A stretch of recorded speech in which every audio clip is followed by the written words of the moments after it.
this issue of homosexuality is a very serious issue because it is an issue of the human race. So it's not something that you should discuss to be seen, to be what? No, no, no, no. You only talk because you are sure of what you are saying. Otherwise, keep quiet. Don't add to the confusion. There is enough confusion already. Now, when we are discussing the issue of homosexuality, in the last 200 years, in this part of the world, Ankole, Kigezi, Buganda, Bunyoro, Karagwe, Tanzania.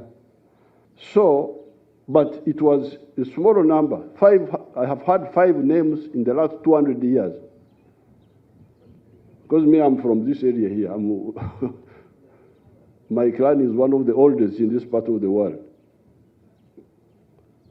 Now, when this issue, at that time, of course, this was a private issue. People were not they were not encouraging it, but also they were not fighting it because it was like hidden, small secret of some few people. The problem with the Europeans is that they bring things which are out of place. So when it came up, 2014, now this time, I started trying to study this issue. What is it? Is homosexuality genetic? Is it in some people, some inherited? Is it hormonal? That somebody gets imbalance of hormones? Because there are some people who get those problems of hormones.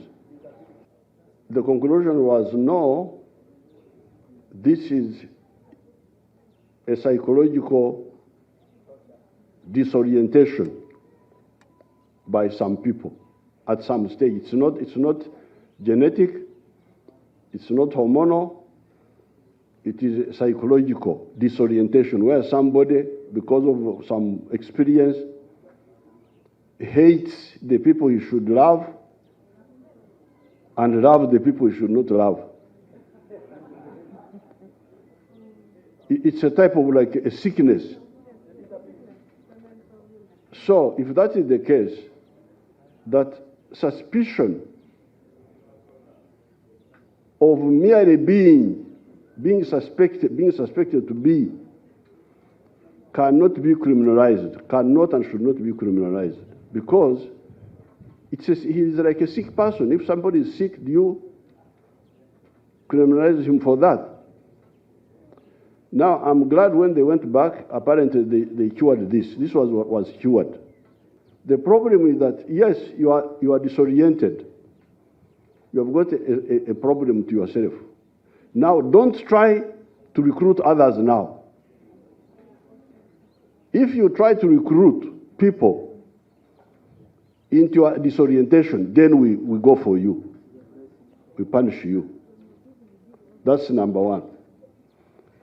But secondly, if you violently grab some children and you rape them and so on, we kill you. And that one I totally support and I will support.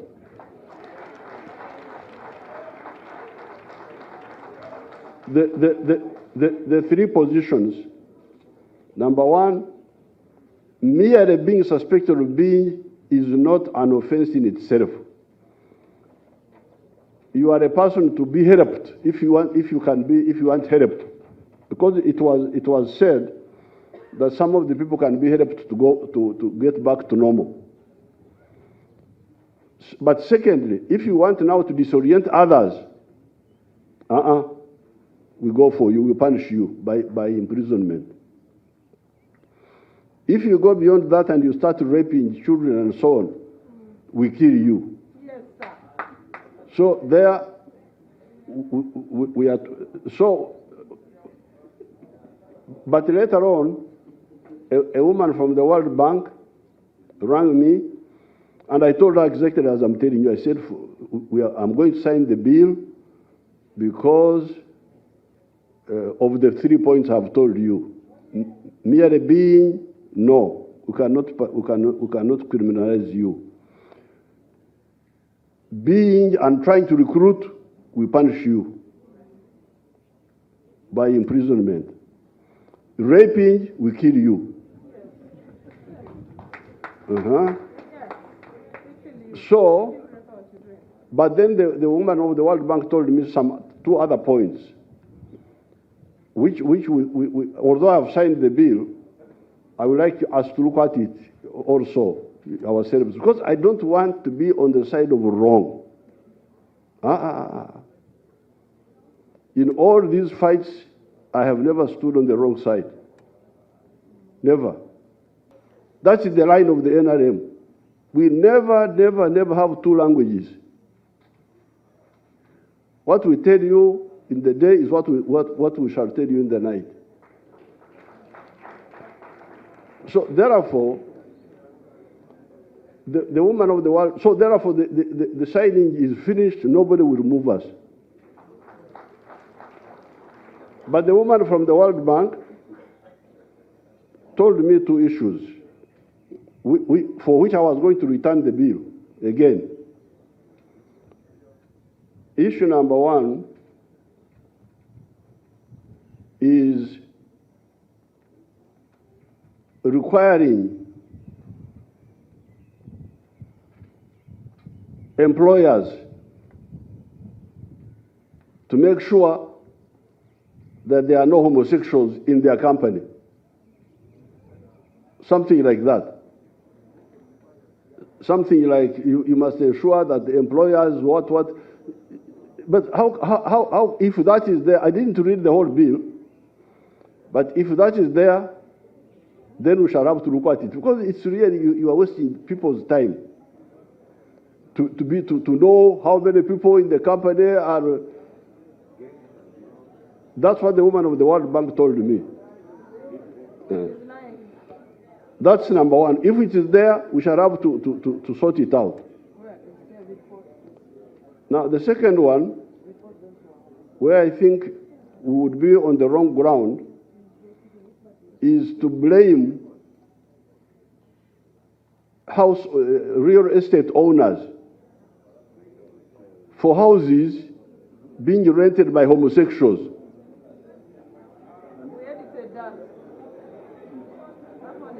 If that is there, then we should sort it out. We don't have time to go into that now, but we shall have time for that. So these are the two areas which you should check again. So I was about to return the bill again, but then the end of last week, I was going through my papers, and I saw the letter from the Attorney General telling me that the issues I had raised with the whips had all been resolved, that I should now sign the bill, and I signed it. So, if you don't have the other weaknesses there, forget about all this nonsense. What I don't want is a SOV on our side. We don't want any SOV, any mistake, because you cannot say, I am an employer. I have got so many employers at Kisozi. How do I know who is a homosexual? And if I own a house, if I am renting houses, how can I go to check the tenants who is homosexual and who is not homosexual? So please, otherwise, if we are sure that, because these are the only two weaknesses that I had, if they are there. But otherwise, we shall move. If they cut aid, we shall sit down and discipline our expenditure, rearrange our budgets. If they interfere with our trade, we shall trade with others. So that one is not my, and that's what I was telling you. The other time when I met you at Kololo, I said, you people, you should be ready for a war. And you cannot fight a war when you are a pleasure seeker, if you like a soft life. So war is not for soft life.